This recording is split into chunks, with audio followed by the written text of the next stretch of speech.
কক্সবাজারের মহেশখালীতে বিকল হওয়া এক্সিলারেট এনার্জির ভাসমান এলএনজি টার্মিনাল এফএসআরইউ আবারও ৭২ ঘন্টা বন্ধ রাখতে হবে।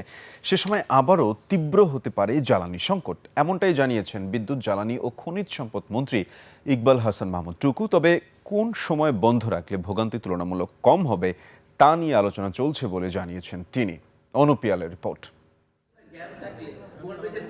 দেশে চলমান বিদ্যুৎ ও গ্যাসের সংকট থেকে উত্তরণ ও সম্ভাবনা নিয়ে রাজধানীর ঢাকা ক্লাবে সেমিনার যোগ দেন সরকারের মন্ত্রী, প্রতিমন্ত্রী, জ্বালানি বিশেষজ্ঞ ও দেশের ব্যবসায়ীরা। সেমিনারে আলোচকরা বলেন, চলমান বিদ্যুৎ ও গ্যাস সংকট থেকে উত্তরণ এতটা সহজ নয়। গ্যাসের উপর চাপ কমিয়ে নবায়নযোগ্য জ্বালানি উৎসকে গুরুত্ব দেওয়ার আহ্বান জানান তারা। এলপিজির দাম অনায়াসে এখন যেটা 100 থেকে 200 টাকা কমানো যায়, if the government give support of import and other things. আইওসির থেকে গ্যাসের দাম বাপেক্সের কী করে বেশি হয়? ইন্ডিয়া থেকে বিদ্যুৎ আনলে সেটার দাম কম পড়ে, কয়লা বিদ্যুৎ। পিডিবির দাম কেন বেশি পড়ে? এসব সমাধানটা প্রাইসিংয়ে।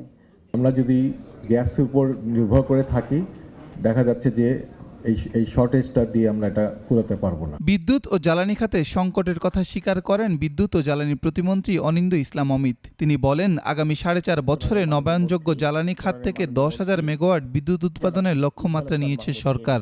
যে আমাদের দেশি উৎপাদন এবং আমদানি এই দুটি মিলেও গ্যাসের যে চাহিদা আছে প্রায় 1200 MMCF million cubic feet per day, কিন্তু আমাদের গ্যাপ রয়ে গেছে। আমরা উদ্যোগ গ্রহণ করেছি যাতে করে আগামী 4.5 বছরে আমরা রিনিউয়েবল থেকে প্রায় 10,000 মেগাওয়াট বিদ্যুৎ আমরা উৎপাদন করতে পারি। সরকারের বিদ্যুৎ, জ্বালানি ও খনিজ মন্ত্রী ইকবাল হাসান মাহমুদ টুকু বলেন, এক্সিলারেট এনার্জির ভাসমান এলএনজি টার্মিনাল আবারও বন্ধ রাখতে হবে। তবে গ্যাস সংকট কমাতে কাজ করছে সরকার। আরেকটা বয়লার চালু হবে, চালু হওয়ার পরে যে 72 ঘন্টা আমরা বন্ধ রাখবো, এই সময়টা কখন ঠিক করব, এইটাই নিয়ে আমরা এখন চিন্তায় আছি। আমরা চাই না যে ইন্ডাস্ট্রিয়ালিস্টরা কষ্ট করুক।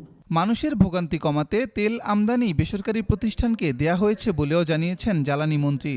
আপনার দেখলাম একজন বলছে, আমি অলরেডি 2 লক্ষ কোটি টাকা আমার পকেটে চলে আসছে।